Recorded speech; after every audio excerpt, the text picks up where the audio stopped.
Hola, doctor Gerardo. Creo que se cortó la presentación. No sé si guste compartirla de nuevo.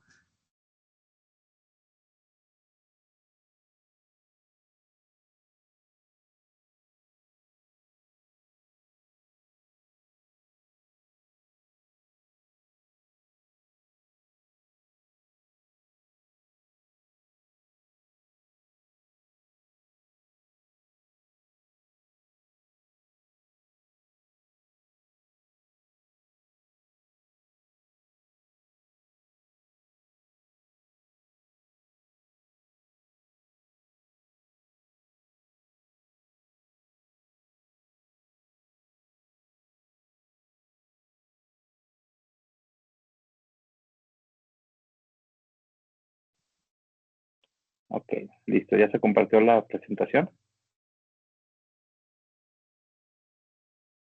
Sí se ve, ¿verdad? Sí, doctor, ya se ve. Sí, ya se ve. Bueno, en la imagen que tenemos del lado izquierdo de la pantalla, es una imagen de lo que es el antiguo Hospital Civil Viejo. Es una imagen muy vieja, pero a muchos de nosotros, a la mayoría de ustedes, pero a algunos de nosotros, nos tocó todavía aquella época en la que tenemos que llegar en la ambulancia sin una regulación médica, tratando de buscarle un lugar a nuestros pacientes ahí en el Hospital Civil Viejo. Antes en esa área donde estaba el área de urgencias, antes era una cruz verde, eso ya no me tocó vivirlo a mí, pero sí me tocó todavía mover pacientes y esperar en la ambulancia con el paciente grave a que nos asignaran un lugar en el hospital. A veces salían los médicos, los residentes o los internos, hacían un triage de los pacientes que llevamos en las ambulancias y en base a eso pues nos pasaban al paciente. Muchas veces nos tocaba que llegábamos, estaba muy lleno, era un patio grande y allí en el patio se nos morían pacientes, no había lugar a donde llevarlos y ya se los dejábamos en una camilla, en una silla, en la parte de lo que era el pasillo donde se encuentra el área, se encontraba antes el área de urgencias. Bueno, va a ser ¿cuál es la definición del traslado seguro? La definición pues, es un proceso organizado de transporte de un paciente desde un hospital a otro, garantizando primero la seguridad clínica del paciente, la continuidad del tratamiento y la atención médica adecuada durante el trayecto.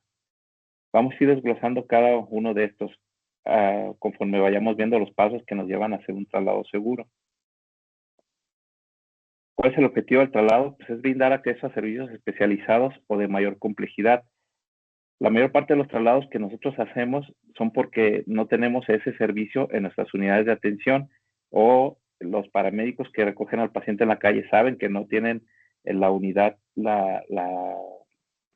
pues por ejemplo rayos X, laboratorio, tomógrafo, etcétera, para poderle dar un servicio completo al paciente.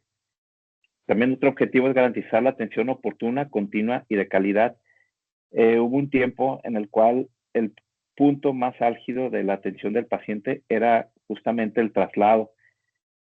Si tú mueves a un paciente grave, un paciente inestable, un paciente crítico de una camilla a otra para hacerle una tomografía, es complejo porque puede el paciente presentar un deterioro clínico, puede presentar un paro cardíaco, etcétera. Ahora imagínense un traslado de un hospital a otro en una hora pico, por ejemplo, un paciente que se encuentra en Cruz Verde Santa Lucía, trasladarlo al Hospital Civil Viejo, pues implica un tiempo de media hora, de 40 minutos para poder llegar. Durante ese tiempo el paciente tiene que garantizarse la continuidad del tratamiento.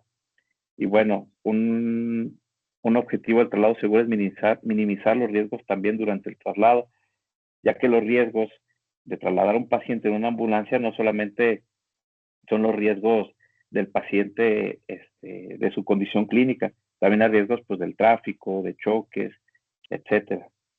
Aquí yo quiero hacer hincapié que no el traslado de un paciente antes se, se El tenía la chile de idea equipo que básico, no sé, monitoreo, físico portátil, silla de se ruedas, tenía que cama de hacer transporte y el rápido. interhospitalario entre diferentes instituciones, que puede ser terrestre, aéreo, acuático o domiciliario, traslado. Bueno, ¿quién comentó? Es Bueno, Gerardo Campos. Es el que va a dar la plática. Ajá. sí, sí se escucha, ¿no? Bueno, hay que minimizar los riesgos durante el traslado, minimizar los riesgos del traslado El micrófono del apagado. paciente. No hay que hacerlo rápido, hay que hacerlo bien el traslado. Antes todavía se usa mucho, hay que recordar que hay dos tipos de medicina prehospitalaria grandes, así, dos grandes ramas, que es la americana y la europea. En la americana se peca mucho de que el paciente, llegas con él, lo subes a la ambulancia y corres con el paciente a donde sea el lugar más cercano para poderlo estabilizar, lo cual, en cierto modo, es incorrecto, porque el paciente, si por ejemplo tiene una hemorragia, desde el lugar debemos de trasladarlo a un lugar donde se le pudiera dar la atención completa al paciente. Si es una hemorragia abdominal, si es un trauma de cráneo severo, pues debería trasladar idealmente a un hospital donde le puedan dar la atención completa. Entonces, debemos desde el lugar regularlo y no hacerlo rápido, sino hacerlo bien. Esto nos garantiza una mejor atención para el paciente. Bueno, los puntos claves del traslado son estos: la evaluación del paciente, la coordinación interhospitalaria, personal capacitado, una ambulancia equipada, la documentación clínica es un punto muy importante, la seguridad del paciente y el monitoreo continuo. Vamos a ver cada punto en estos momentos. Bueno, primero, la evaluación del paciente. Hay que ver primero que el paciente esté estable clínicamente. Cuando un paciente nosotros lo vamos a trasladar, no nomás es que llega el paciente, quinta y trauma de cráneo, luego marco al hospitalito o marco al SAMU para que me lo acepte. No, primero tenemos que atender al paciente. La importancia de tener al paciente nosotros en nuestra unidad es estabilizarlo para después pensar en un traslado. Si el paciente trae un Glasgow bajo, primero hay que intubarlo, hay que estabilizarlo. Si trae una hemorragia evidente en un brazo, en una pierna, primero hay que tratarla. Si el paciente trae un neumotórax, primero hay que tratarlo. Hay maneras que la podemos tratar desde la calle, incluso en las unidades se debería hacer, pero muchas veces no lo hacemos. Decimos, el paciente necesita un tubo endopleural, pero a lo mejor no tengo la capacitación o la destreza para poner el tubo endopleural, pero podemos hacer una punción para tratar de descomprimir y darle tiempo al paciente para poderlo trasladar clínicamente estable. Ya que el paciente está estable, que le pasamos líquidos, que le iniciamos aminas, que lo intubamos, que le pusimos el tubo endopleural o le colocamos la punción, posteriormente vamos a clasificar el nivel del riesgo. Este es un tema en el cual hay mucha controversia, pero la clasificación de nivel de riesgo, muchas veces si nosotros hacemos un triage en nuestra unidad, para nosotros va a ser el paciente más grave en ese momento. No sé, a lo mejor estoy en una unidad, estoy en Cruz Verde Villa y me llega un picado de alacrán, pero en eso me llega un paciente con fractura de fémur. El paciente más grave es la fractura de fémur y es el paciente que no puedo tratar ahí, necesito tratarlo.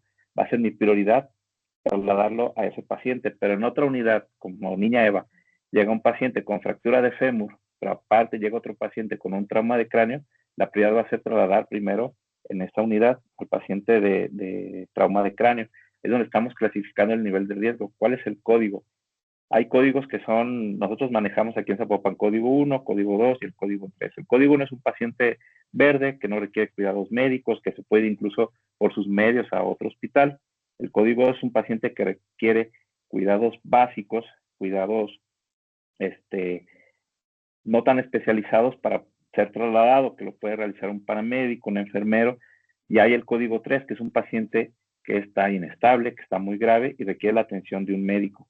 Pero aquí yo quiero también hacer hincapié, al rato lo vamos a ver, que no nada más es que se sube el médico a la ambulancia y con mis poderes mágicos, con mi mano, lo voy a tocar al paciente y va a estar estable. Hay que preparar todo eso, no nomás es subir al médico a la ambulancia. Entonces, el código, ¿quién va a determinar el código? Para ustedes, ¿quién es importante o quiénes creen que es importante el que determine el código del paciente? ¿Quién me podría decir? ¿El paramédico o el médico que lo va a trasladar es el que dice? ¿Qué me puede decir? Los dos, Ok, ¿en base a qué? en base al material que tienes en la ambulancia. Eso es un bueno para empezar. ¿Quién más? ¿Alguien más? las necesidades del paciente médico. Así es. El tiempo de traslado. El tiempo de traslado, muy bien. Y también los importantes, los cuidados que pueda tener el paciente, ¿no? O sea, también si el paciente está inestable hemodinámicamente, el paciente está intubado, hay que monitorizarlo, hay que estar pendientes para poderle dar RCP, también nos puede dar el código. Pero idealmente el código lo debe determinar el paramédico, ya que el paramédico en ese momento es el responsable de realizar el traslado del paciente de una unidad a otra. El médico es el que atiende en el área de urgencia y es el responsabilidad de él. Cuando el paciente sale de la unidad y se sube a una ambulancia, la responsabilidad recae sobre el paramédico. Ya creo que el paramédico, él puede determinar, ¿sabes qué? Es un paciente, aunque el médico diga es código 2, pero si el paramédico dice, ¿sabes qué? Para mí es código 3, el paramédico tiene la última palabra en determinar el código del paciente. ¿Sale? Obviamente, por si dicen, no, ¿sabes qué? Es que es una fractura de fémur, aunque es expuesta, pero está estable, no está sangrando, ya entre los se pueden poner de acuerdo para determinar el código. Pero quien decide al último es el paramédico porque es el responsable. Más esto no quita que la responsabilidad total del paciente es del médico hasta que se entrega al siguiente médico. Hay que recordar que el paciente es de nosotros, del OPD, hasta que se entrega a otra institución. Ahí ya termina la responsabilidad del médico del OPD. Entonces, el médico es el responsable y él va a decir, si el paramédico dice, ¿sabes qué es? Para mí es código 3, entonces no le vas a soltar al paciente y tú tienes que ser responsable del paciente y trasladarlo en ese momento. Y obviamente ver las necesidades especiales que pueda tener un paciente para poder ser trasladado. Hay pacientes que van a requerir, por ejemplo, un paciente obstétrico, una paciente obstétrica, es importante que vaya el ginecobstetra con el paciente, no nada más es súbela, ya no está sangrando, el parto ahorita no está evolucionando, etcétera. Si el paramédico ve la necesidad de que suba el obstetra, se tiene que subir. Si tiene una necesidad especial de manejo de vía aérea, que el paciente es un paciente posquirúrgico, pues se tiene que subir el anestesiólogo o el cirujano, el que sea el responsable en ese momento del paciente. Si es un paciente que el paramédico puede manejar la situación porque tiene la capacitación y la destreza para poder atender, el paramédico puede determinar, ¿sabes qué es código 2? Yo me lo puedo llevar, está bien, pero el médico también va a decir, no, ¿sabes qué? Es un paciente que estuvo inestable durante la cirugía, etcétera, yo me voy con él y entonces entre los dos ya determinaron que es un código 3. Y bueno, muy importante determinar si el paciente va a tolerar el traslado, no nomás es moverlo por moverlo porque no se me muera en la unidad. Si el paciente vemos que clínicamente no va a tolerar el traslado, es esperar hasta estabilizar al paciente y trasladarlo hasta que el paciente esté estable. Muchas veces nos ha tocado en regulación médica que nos hablan de otras unidades de otros municipios y nos dicen, ¿sabes qué? El paciente está en paro. ¿Pero para qué lo regula? Pues porque necesitamos trasladarlo. Sí, pero si está en paro, ¿para qué lo trasladas en este momento? O sea, sácalo del paro y ya que estés en los cuidados post-paro, entonces ya ahí determinamos si se puede trasladar o no. No nada más es moverlo por moverlo, sino es estabilizarlo. Ya que esté estable, lo vamos a mover. ¿Ok? A mí me ha tocado trasladar pacientes en SAMU. Bueno, no, más bien, no, decidir no trasladar pacientes que están muy inestables y eso que ha sido en el helicóptero, que vamos a otros municipios y que los jefes me hablan, no, pero lo tienes que traer, ¿sabes qué? El paciente está muy inestable, si lo subo al helicóptero no va a tolerar y se nos va a morir en el aire y ahí va a ser un problema. Entonces, el médico tratante va a determinar en qué momento va a estar el paciente estable para poder hacer el traslado. Es importante planificar y coordinar bien el traslado, ya que primero es importante regular al paciente, una regulación médica. Nosotros tenemos nuestro sistema de regulación interna dentro del OPD. Para esto es importante tener comunicación. La comunicación, tenemos muchas vías de comunicación que hemos adoptado, que es desde el radio, el teléfono, el celular o los grupos de WhatsApp, que han sido una herramienta muy útil que nos ha facilitado el traslado del paciente de unidades al hospitalito. Y obviamente la regulación médica fuera del OPD, que es ya en regulación en SAMU, que nos ayuda a regular pacientes a otras instituciones. Importante, antes de trasladar al paciente, es confirmar la aceptación del paciente. Nos ha tocado, sobre todo en las madrugadas, que subimos código MATER, lo traía en Cruz Verde Villa, una paciente con una amenaza de aborto, un aborto en evolución. mandaron al grupo de WhatsApp, nadie contestó, entonces del médico que está en ese momento decidió no hacer el traslado porque nadie les dijo que había aceptado. Entonces él se movió, habló con el subdirector alertó a los gines y los gines dicen, no, sí, tráigala. Entonces hasta ese momento él decidió hacer el traslado para que el paciente fuera aceptado previamente sin necesidad de mover la ambulancia, llegar al hospital, la paciente en la camilla, peleándose con los gines, etcétera. Y bueno, hay que definir el tipo de transporte que vamos a hacer con el paciente. Si necesita el paciente una unidad de terapia intensiva, si es una unidad básica, si es una ambulancia aérea, ahí vamos a definir qué tipo de transporte va a requerir. Obviamente, bueno, está todavía en proyecto el empezar a realizar traslados aéreos dentro del municipio, obviamente con áreas que están muy alejadas del centro de la ciudad de Guadalajara, como Santa Lucía, lo que viene siendo Valle de los Molinos, etcétera.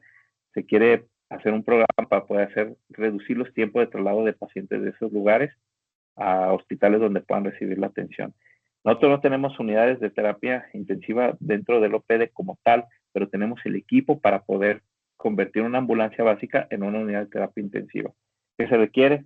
Obviamente que vaya médico, puede acompañarnos paramédicos que estén capacitados en manejo de pacientes en terapia. Tenemos enfermeros que trabajan como paramédicos que nos ayudan en ese sentido. Y tenemos equipo, monitores, bombas de infusión, ventiladores, etcétera, que nos pueden ayudar a convertir una ambulancia básica en una unidad de terapia intensiva.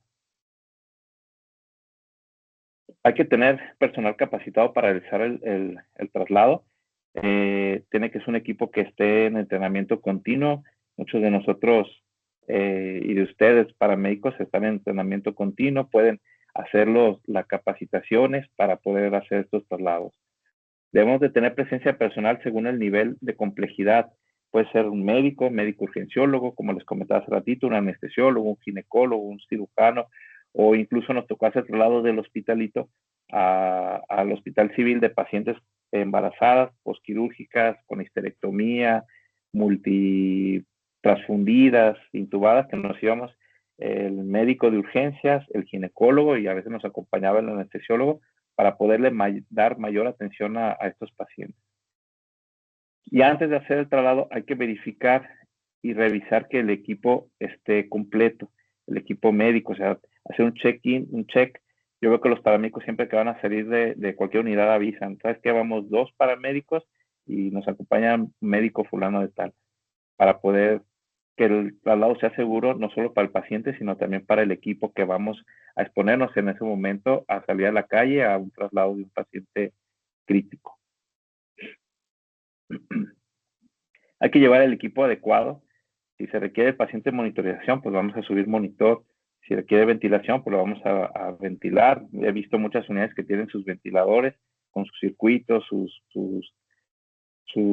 tanques de oxígeno. Las bombas que tenemos en las unidades también pertenecen al área prehospitalaria. Si se requiere trasladar a un paciente con las bombas se van con el paciente. Ya entramos en cuestiones de resguardo, donde se firma un vale para poder sacar la bomba, pero se tiene que ir, preparar el desfibrilador, ver que el equipo esté cargado, ver que el equipo esté accesible para poder atender al paciente. No nomás es subirlo a la ambulancia y vámonos. Como les estaba comentando, el que se suba el médico a la ambulancia no nomás es que vaya el médico tiene que prever también qué va a necesitar el paciente. Si el paciente es un paciente que está inestable médicamente por un infarto, etcétera, pues necesita llevar el medicamento que va a requerir, si se requiere adrenalina, si requiere vasopresina, si el paciente requiere norepinefrina, ya prepararla previamente para poderla subir y llevarse ámpulas siempre de respaldo por si pasa algo, que se cae el medicamento, se rompe la línea, hay que obtener la otra línea para poder prepararlo y poderle dar la atención al paciente. Si el paciente es un paciente que decimos en un momento no intubarlo, porque el paciente tiene el glauco de 12, de 13, y le tomamos tomografía, tuvo una hemorragia, un hematoma epidural, y en eso nos vamos con el paciente, hay que prever que ese paciente se puede deteriorar durante el traslado. Ustedes no sé si sepan, pero cuando nosotros vamos en una ambulancia y la ambulancia frena, cada vez que frena, el paciente siempre va con la cabeza dando hacia el lado del chofer, hacia el lado de enfrente. Cada vez que la ambulancia frena, aumenta la presión intracraneal del paciente por las fuerzas que se generan con el movimiento. Si la ambulancia da una vuelta muy cerrada, aumenta las fuerzas G y aumenta la presión intracraneal. Entonces, de eso tenemos que prever. Ok, me llevo al paciente que tiene el Glasgow 15, trae un hematoma epidural, pero me tengo que llevar yo mi laringoscopio, mi medicamento para sedarlo, para poderlo intubar durante el traslado, en caso que se llegue a requerir, porque no vas a llegar con el paciente corriendo al hospital civil, al nuevo, al viejo, a otra unidad, corriendo para que no sean intubados. Nosotros tenemos que resolver eso y prever lo que el paciente pueda llegar a requerir durante el traslado. Y obviamente, bueno, un tema importante es el oxígeno suficiente para poderle dar atención al paciente, no llegar con el oxígeno apenas, y al momento que llegamos y entregamos al paciente ya sin oxígeno y sin nada, que antes pasaba mucho. Hay que darle seguridad al paciente, hay que inmovilizarlo en su camilla, ya que el paciente, pues con el movimiento se puede sufrir algún accidente. Hay que tener una inmovilización adecuada, hay que monitorizarlo continuamente, ya sea con un monitor o como le hacemos a la antigua, ¿no? Tomando la presión arterial, checando el pulso, viendo el oxímetro, para poder estar monitorizando cómo va el paciente. Y hay que tomar medidas para prevenir eventos adversos. Si el paciente está intubado, el paciente debe tener fijo el tubo, hay que estar checando que el tubo no se esté moviendo, que el paciente siga ventilando completamente, revisar los signos vitales antes de iniciar el traslado, durante el traslado, y en cuanto llegamos a la unidad que nos va a recibir, hay que volver a tomar signos vitales. Hay que checar los accesos venosos, que no se infiltren, que no se salgan, hay que cuidar muy bien las líneas. Los paramédicos son expertos en esto, pero el médico también tiene que saber y tomar en cuenta que los accesos que tiene el paciente, si es por vía aérea, si es la vía aérea, si tiene accesos venosos, hay que cuidarlos, porque por ahí vamos a tener acceso a los medicamentos. Y obviamente, si tenemos accesos venosos y el paciente pierde la vía por cualquier razón, tenemos que tener también, pues, catéteres intraóseos para poderle dar atención al paciente en caso que se llegue a requerir de urgencia. Se pide el acceso venoso, ponemos un intraóseo para poderle dar continuidad al paciente en caso que se llegue a requerir. Si se puede obtener otra vena, pues qué mejor, mucho más rápido.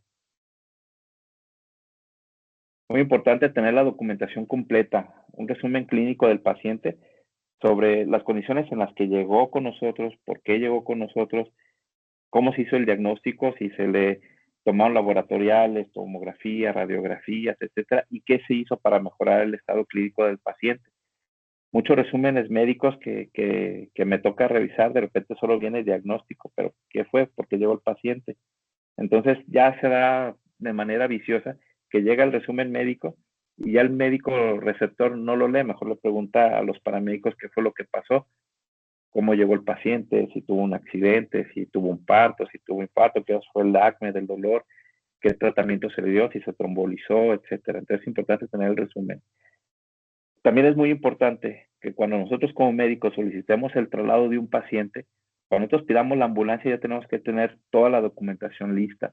No pedir la ambulancia porque siempre pensamos, como les comenté desde el principio, mientras más rápido lo haga es mejor.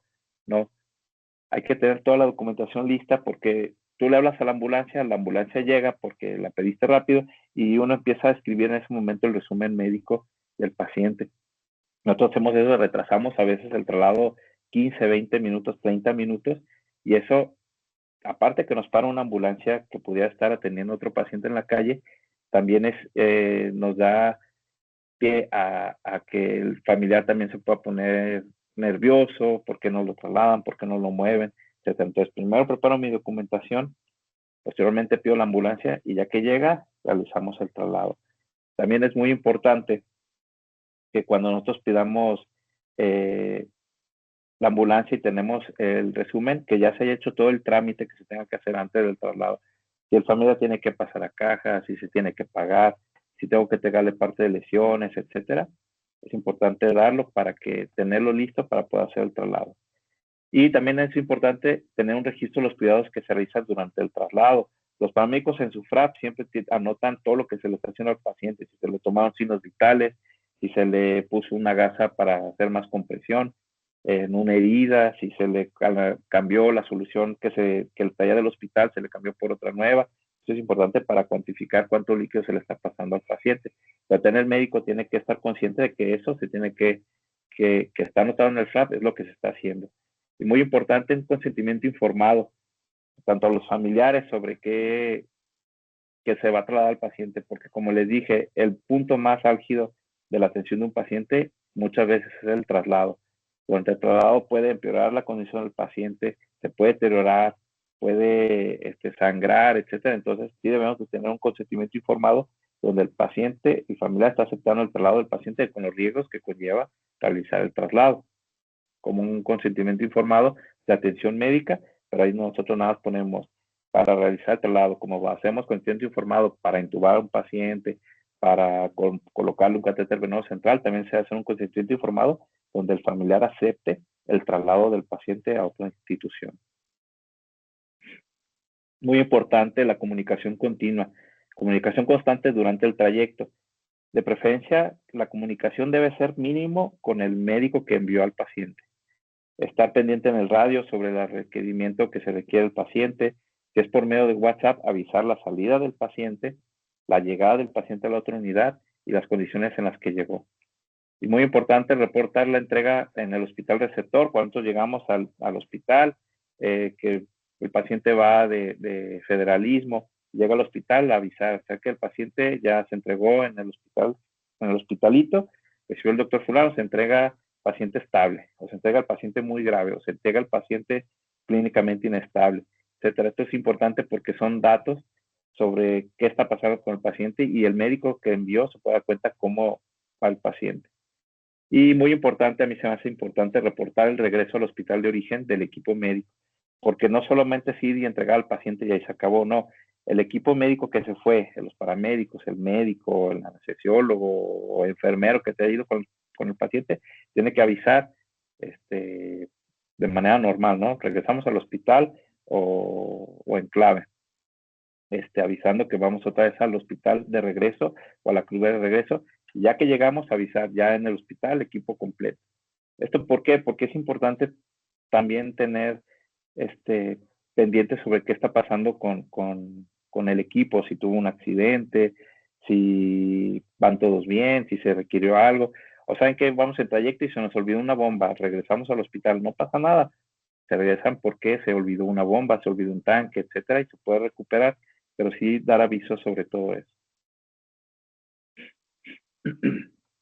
¿Cuáles son los riesgos de no realizar un traslado seguro? Pues obviamente descompensación del paciente, que caiga en paro, que sangre más, que aumente la presión intracraneal, etcétera.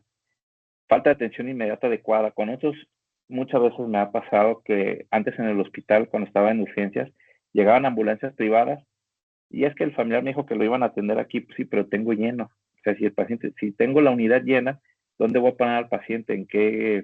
¿Dónde no le puedo inventar una cama o poner un lugar para poner al paciente? Entonces eso va a retrasar la atención inmediata adecuada del paciente. En cambio, cuando sabes que ya tengo un área establecida para poder aceptar al paciente, llega el paciente directo a esa cama y nosotros ya estamos listos para poderle dar el tratamiento que se requiere en ese momento. Y obviamente eso te lleva a que hay retraso en el diagnóstico y tratamiento del paciente. Entonces, hay que hacer un traslado seguro para garantizar la continuidad de la atención y del diagnóstico y del tratamiento del paciente.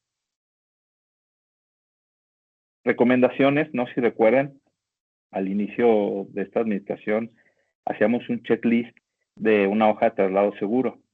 El checklist se empezó a hacer con la finalidad de que nos acostumbráramos a hacer todos estos pasos, de tener el nombre del paciente, quién regula, quién recibe, los folios, etcétera, para poder garantizar. Ya todo esto se ha estado haciendo de manera tan rutinaria que ya se quitó esa hoja. ¿Por qué? Porque ya hemos visto que se ha avanzado y que todos tenemos la suficiente capacitación para poderle dar atención. Hay algunos errores, como he estado comentando, pero eso se puede ir solventando poco a poco. El protocolo interno de comunicación y seguimiento pues es el que se lleva a través del WhatsApp, donde nosotros nos mandamos mensajes, etcétera, para poderle dar continuidad a la atención del paciente. Hasta aquí, ¿alguna pregunta o comentario?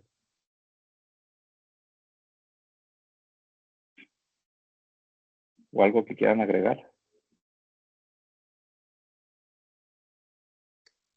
No, No, doctor, todo excelente. Ok. Bueno, ahora vamos a entrar dentro de lo mismo. Hay una parte que es un poco álgida, que es la regulación médica. Nosotros tenemos una regulación médica interna dentro del OPD que ha estado funcionando de manera exitosa, ya que antes se tenía la sensación de que cada Cruz Verde era independiente del hospitalito y cada Cruz Verde tenía que resolver sus problemas.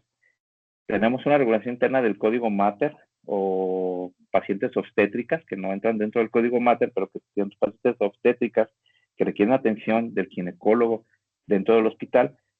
Desde la calle, antes, me acuerdo al principio, hablaban de cabina, ¿no? Oigan, ¿me pueden hacer el paro para regular un paciente al hospitalito?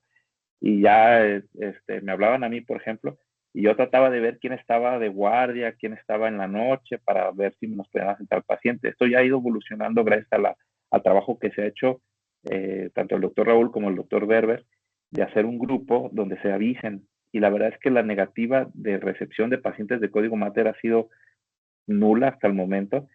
Yo me di a la tarea de checar en SAMU, en regulación médica, en los últimos 2 años, cuántos pacientes se han regulado de obstétricas de las unidades de Cruz Verde Norte, de Cruz Verde Sur, de Villa, de Guadalupe, y la verdad que han sido en el último año, ha sido 0, ninguna paciente obstétrica se ha regulado.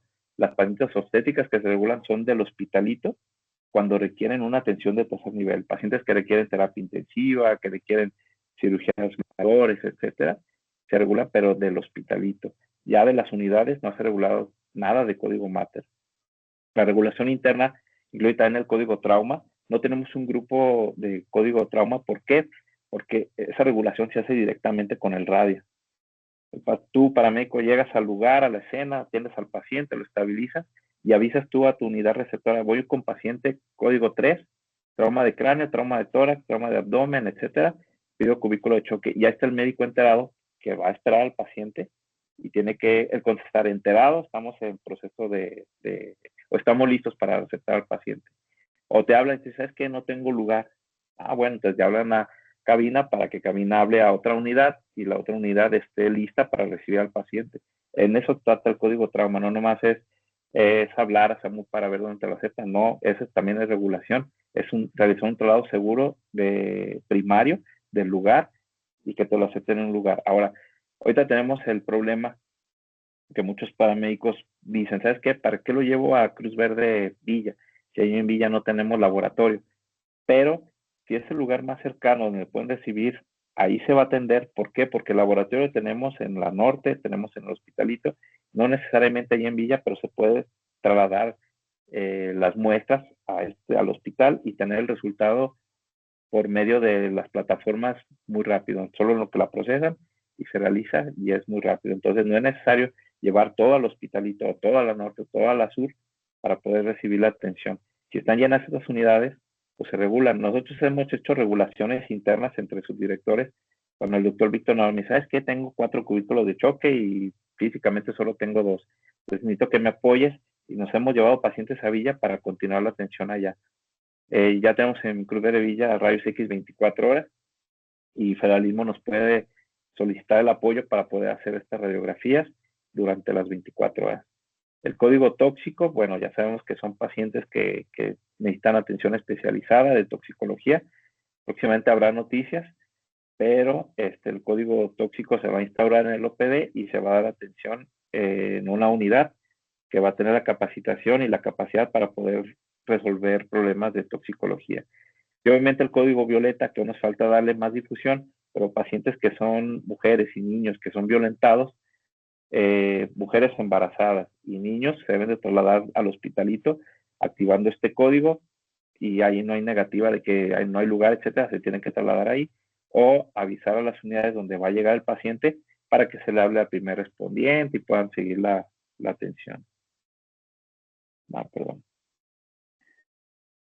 Y bueno, la regulación médica interna también nos sirve mucho para solicitar indicaciones médicas por los jefes de guardia. Yo estoy paramédico en la calle, tengo un paciente con una fractura, un paciente que tiene una crisis convulsiva y necesito aplicar medicamentos, yo le hablo a mi jefe de guardia por radio, o por teléfono, por WhatsApp, si es por radio es mejor, y le mando, oiga, tengo un paciente así, así, me autoriza a aplicar tal medicamento, el doctor, el jefe de guardia del turno, se va a hacer responsable y él ya va a saber qué medicamento se le está aplicando al paciente antes de que llegue con él.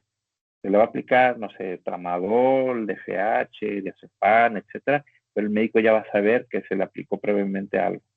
Si el jefe de guardia no contesta, bueno, pueden hablar con el otro médico que está de turno o el eventual que esté cubriendo, y si ellos no contestan, pueden hablar con el director médico del turno, de la unidad, para que ellos sean los que te hagan la responsiva de la indicación médica de los pacientes.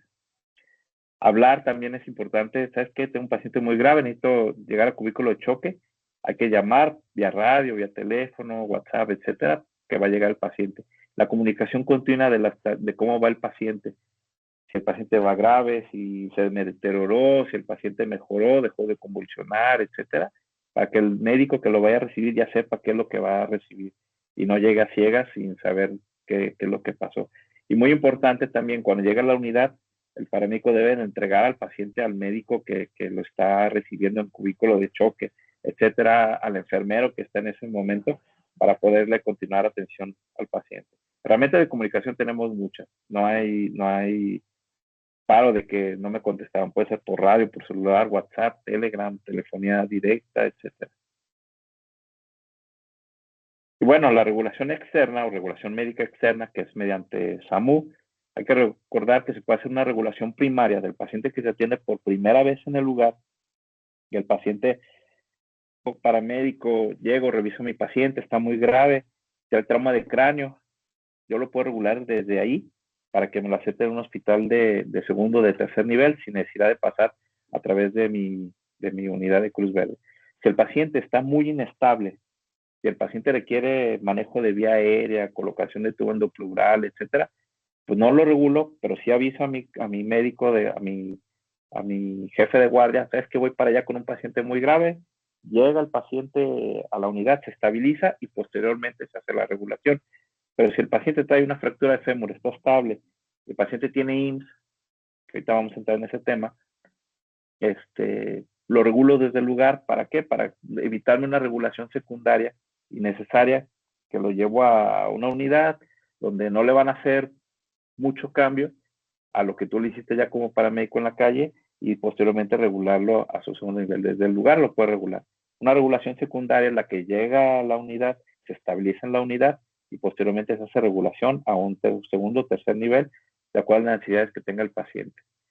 Nosotros hablamos al SAMU vía teléfono de manera rutinaria, pero también se puede hacer la regulación vía radio. Los radios que tenemos ahorita en Zapopan se pueden poner en el canal del CRUM para poder hacer la regulación vía radio.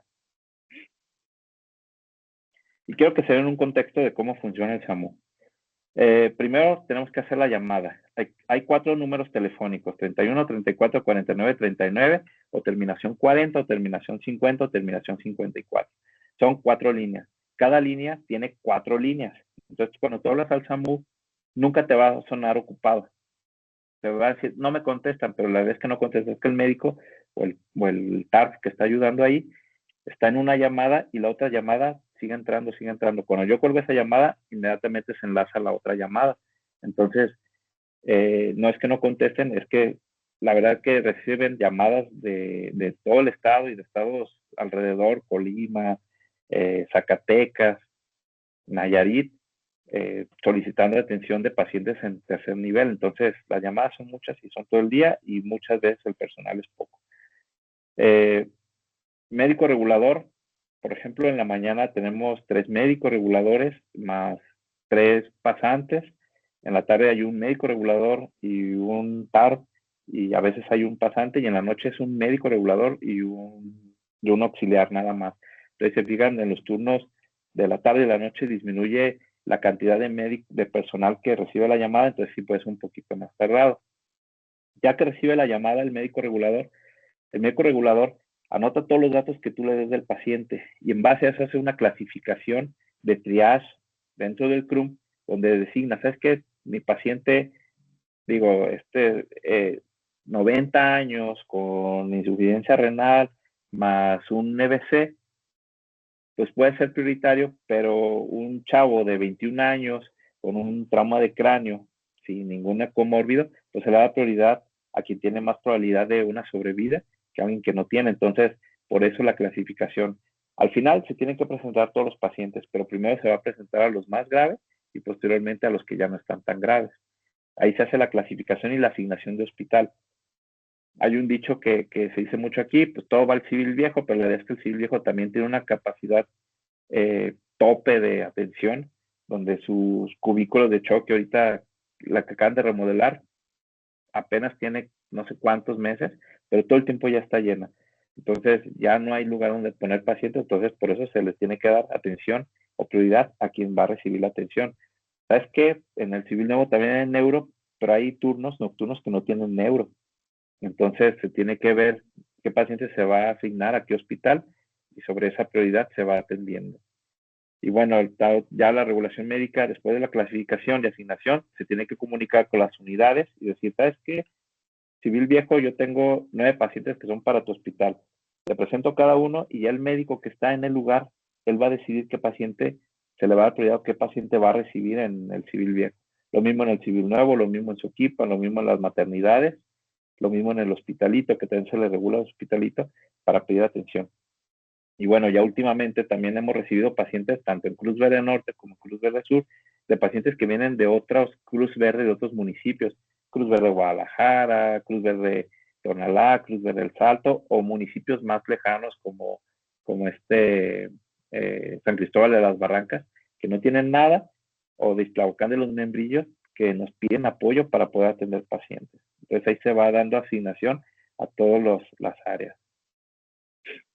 La regulación médica, bueno, hace una coordinación hospitalaria donde también, por ejemplo, nos ha sucedido que pacientes que están en el hospitalito, que requieren una atención quirúrgica, que es nuestra unidad más grande que tenemos en Zapopan, pero también lo pueden derivar a la Cruz Verde Norte para que sea ahí operado sin necesidad de ser trasladado a otra institución o de que pueda seguir siendo atendido ahí mismo dentro del OPD. Entonces ahí es una coordinación entre los hospitales de cuál paciente se va a mover a qué lugar. Y bueno, hay que dar documentación y seguimiento a cada uno de estos casos.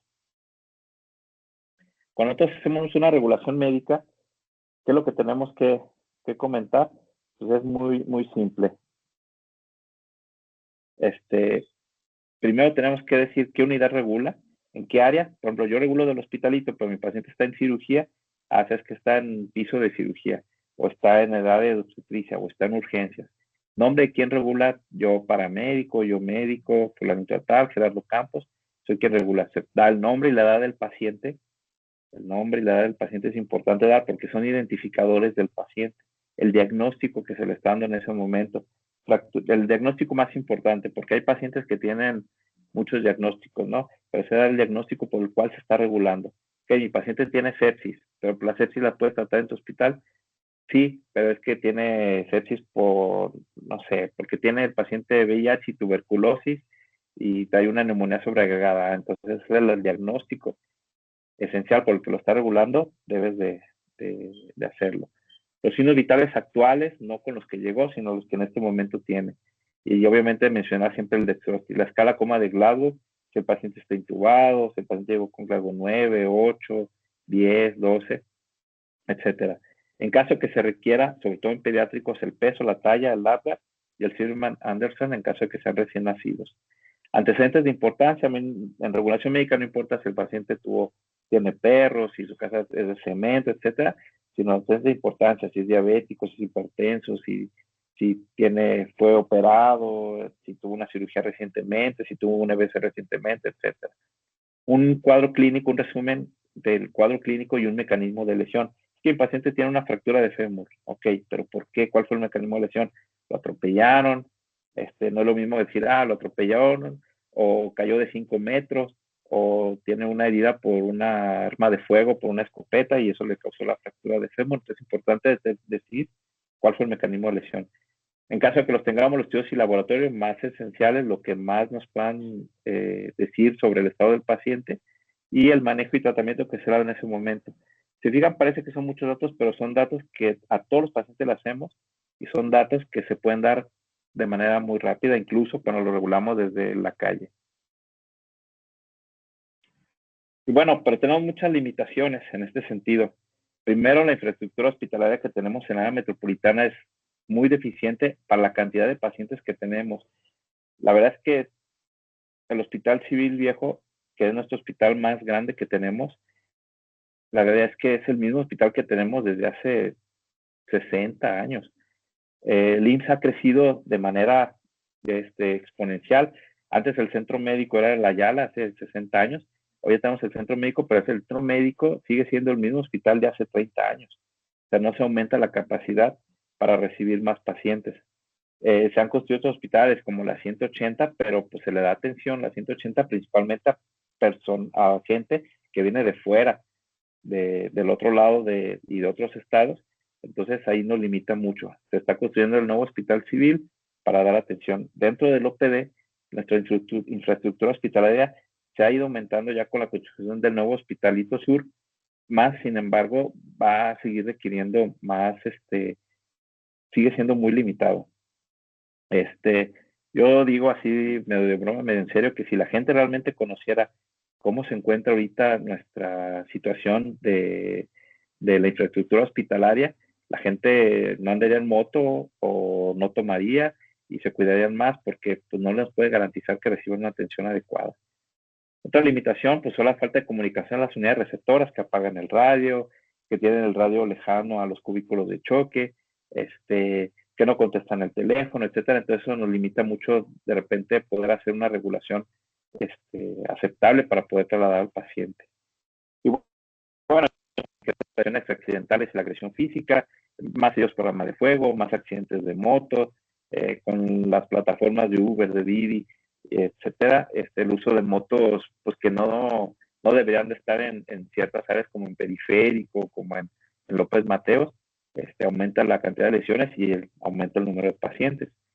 La falta de coordinación interinstitucional, ya lo sabemos, de repente falta de interés para poderse coordinar con otros municipios, etcétera, para poder dar una mejor atención a los pacientes. No recuerdan, hace años tratamos de instaurar el código infarto en Guadalajara, pero se quedó en intentos, hasta que Guadalajara desistió y se quitó, entonces pues ya no fue. Las regulaciones no necesarias, me ha tocado de repente las unidades que es que el paciente tiene y ¿por qué lo va a trasladar? Es que tiene una fractura de tobillo. ¿Está expuesta? No. Y pues una fractura de tobillo, pues que el paciente tiene, pues sí, pero ¿por qué vas a mover a un paciente con una fractura de tobillo que puedes inmovilizar y que el paciente se vaya con un código 1, con un código verde, pues vaya por sus medios a buscar la atención al IMSS? No todo se tiene que mover en ambulancia. Tú tienes que valorar que sí, que no. Porque también eso nos satura los servicios, satura el uso de la ambulancia, satura los servicios del IMSS, donde reciben pacientes de manera constante para poder dar atención a todos. Entonces, por eso satura los sistemas y da más limitación a la regulación. Desconocimiento del triage general. Eso sí, como les comentaba hace ratito, para mí mi paciente más grave va a ser el que yo tengo en mi lugar. Más sin embargo, no sabemos cuál es la visión de todo lo que pasa en el estado. No es lo mismo la cantidad de pacientes o el triage que se hace en la 46 a la cantidad de pacientes que vemos, por ejemplo, en Villa de Guadalupe, que es mucho más pequeña. Entonces, la desconocimiento de que yo tengo que mandar a mi paciente ya, es por eso que el traslado seguro debe hacerse con conocimiento. De otro lado, mi paciente, porque lo requiere, mi hospital receptor va a ver que sí necesita atención en su hospital y va a decir, ¿sabes qué? Mándalo.